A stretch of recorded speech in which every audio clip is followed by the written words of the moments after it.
What is up, everybody? Steve Daria here with the Distressed Agent. Thank you so much for being here. Today I'm going to talk about step by step on how to not only survive in the upcoming recessionary period that we're coming to face in the real estate market, but ultimately thrive in 2023, 2024, and probably 2025. I believe we're going to see a mass amount of short sales and foreclosures, and you guys could be one of the prominent short sale listing agents in your area if you follow this strategy. So short sales, they are coming right now. Bank of America warns they anticipate 175,000 job losses every single month coming up in the near future. So what does that mean? The last 2 years have been nutty, to say the least. If you've been in the real estate business, you know things were insane. People were literally fighting to buy real estate, and unfortunately people got priced out of the market. But with artificially low interest rates and the amount of money pumped in the system, it just drove up every asset class, including real estate. And unfortunately, that has a devastating effect to the future of real estate as well. Not only were people paying top prices for their properties, people were literally paying tens of thousands and even hundreds of thousands over appraised value, which is just not sustainable. Now, if anybody has a job loss and they cannot get another job to pay their mortgage, it does not matter what kind of mortgage interest rate that person has, because ultimately and unfortunately, they just do not have the income coming in to pay that mortgage. And most people, unfortunately, if they paid at the height of the market or overpaid for a property, they're going to likely be upside down on a property. So what happens when you stop paying your mortgage? You really have limited choices. For one thing, you can try to list the property, and if you're upside down, or even if you owe what the property is worth, you're still upside down because you have a certain level of closing costs associated with the property. So you have, doc stamps on the deed, you have title insurance, you have commissions and so forth. So that person ultimately is going to have to cut a check at closing. A lot of people don't have money just sitting in their bank to offset a bad asset and cut a check at closing. So another alternative is basically a deed in lieu of foreclosure, maybe a loan modification or forbearance, ultimately getting foreclosed on, or better yet, a short sale. So in this video, I'm going to talk about how to find distressed properties. These are people that are basically delinquent on their mortgages, how to list them, and how to successfully sell these short sale properties in the next 3 years. Now, a little bit of background. I'm a real estate broker. I've been a real estate agent since '03 in the state of Florida. Real estate broker and owner of a real estate company since 2006. We went through the last crash. We listed and sold hundreds and hundreds of short sales. I kind of know what the process is by going through so many of these. 2018, we grew our company to about 70 real estate agents, and we ended up actually selling majority share of our real estate firm. And this is why I'm creating this channel, The Distressed Agent, but also my main channel talks about real estate on a macro level. So be sure you guys check out that channel as well. It's under my name, Steve Daria. And anyway, let's jump into this real quick. So finding distressed assets, this is the most important thing. Look, before what I'm about to disclose and tell you guys how to easily find these, we actually had to go on to the the Lee County Clerk of Courts, or the Clerk of Courts. And there's a website in Florida anyway, it's called What's a Lis Pendant. So on the Clerk of Courts website, we would have to find the Lis Pendants. And then from there, we would take basically the legal description, because it didn't even provide the home address. We would have to cross-reference that into the property appraiser to find out the property, the actual home address, the owner, and then we would have to take that information and skip trace it to actually find phone numbers and then eventually call these people. Now, there's a system called RedX in the description below. I do have an affiliate link. If you guys use that link, it waives the $150 setup fee. It's a very, very inexpensive system for what it really provides you. And it provides you guys the direct contact information for all the people delinquent on their mortgages in whatever areas you guys are in. So I'm going to show you a little bit of back end of it on my end as well in our local area. And so anyway, let's just go ahead and jump into that. So First off, you want to go over to the one section where it shows the pre-foreclosure and basically anybody delinquent. You click on that and it's going to provide you guys all these leads.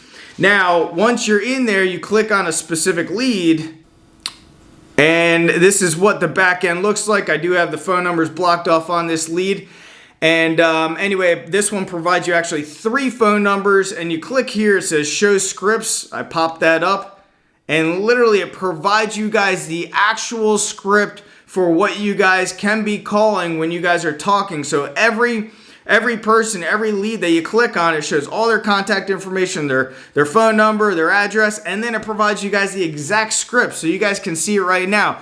Hi, is Sarah available? Oh no, okay, I'm looking for Sarah Schneider.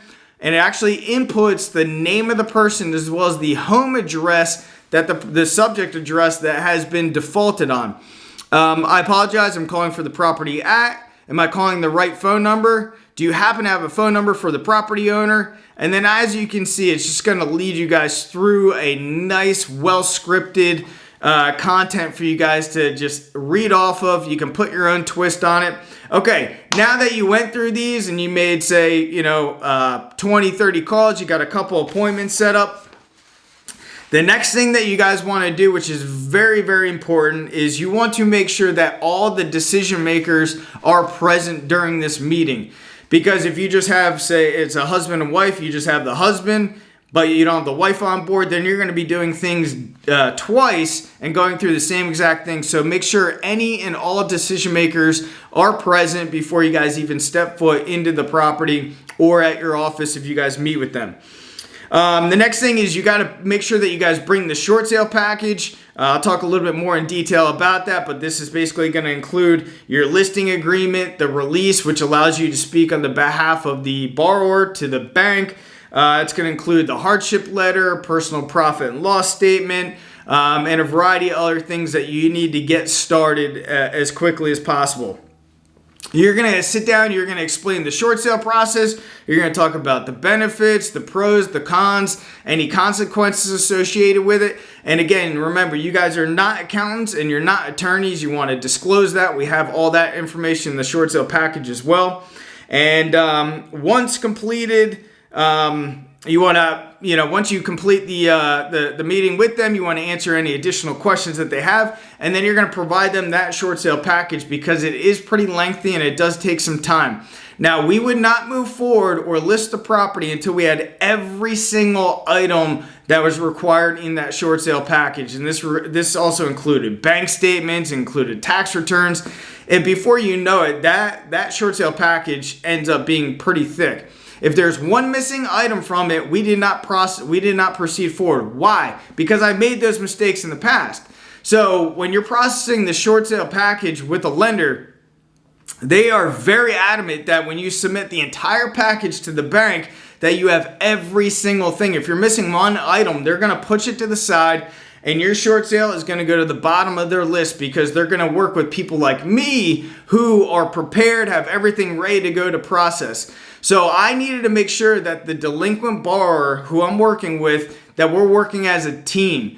And what I mean by that is if they're not on board and they provide a half-ass package, which you guys will get, then you can see that they don't really want it.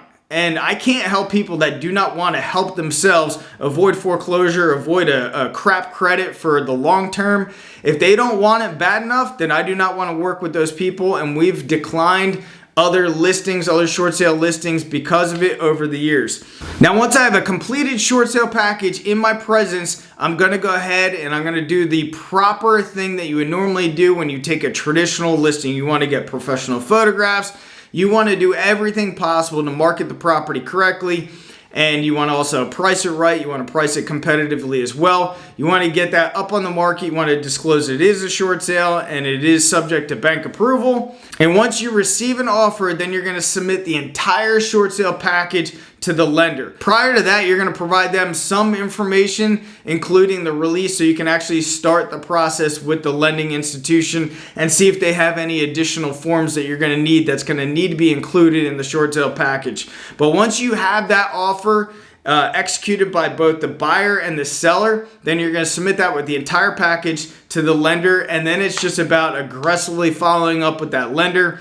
Usually we had a title company working on our behalf that would help to do the follow-up, the necessary follow-up to make sure that our package was at the top of the list. Because let's face it, it is going to get busy with these lending institutions, and they're going to be drowning in short sale packages to come. So it's important we have our packages are a priority. And also, if we're aggressively following up and that lender is missing a certain item from that short sale package, they're usually not going to call you and say, hey, we're missing the profit and loss statement, or we're missing the last year tax returns from the seller. They're not going to do that. You have to be the one calling or team up with a good title company or closing attorney that can do that on your behalf. Now, once the bank receives that entire short sale package, they're going to usually order what's called a BPO, a broker price opinion. By the way, guys, I have courses, very inexpensive courses on broker price opinions, listing short sales where you get that short sale package, listing REOs, and also property management. They're all in the description below for you guys. Okay, so the bank is going to order a BPO. Sometimes they might order 2 or 3 BPOs, broker price opinions.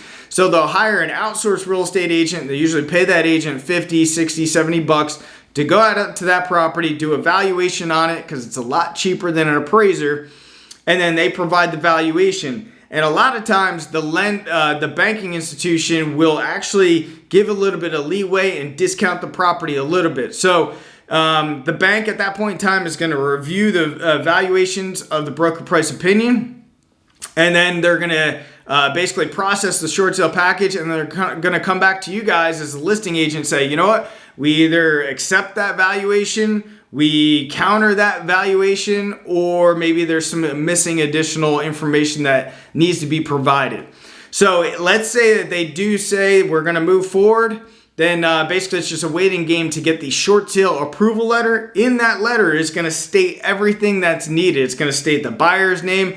It's going to state the seller. It's going to state whether they're actually going to waive their deficiency judgment. Again, this is all information that we talk in the course as well on listing short sales. And it's actually going to provide a close date. Now, unfortunately, sometimes buyers will actually back out where they found another property because they've been waiting too long for the short sale. And in some cases, you got to kind of start the process over. So here's a pro tip. Whoever that buyer is, you need to make sure that they are committed to buying that property and they're not shopping around for another property, because if they do, then you guys, in many cases, do have to start that process over, unfortunately. Also, another thing is some of these short sales, depending on the lender, a lot of times Mr. Cooper is requiring the short sale to be actually listed on XOME, X-O-M-E, their auction website, and that's actually how they're going to acquire the buyer. And sometimes in that case, it's going to even speed up the process. And just be aware of any auction sites that are required by the short sale lender. Anyway, guys, I have other videos. If you guys are interested in listing short sales, I have other videos on this channel. If you want to take your business to another level, get on the RedX site. Click the link below for listing short sales. It's a cheap course to get you guys the pertinent knowledge that you guys need to list and sell short sales in the upcoming real estate recession. As always, thanks a lot for being here, and I'll see you guys on the next one.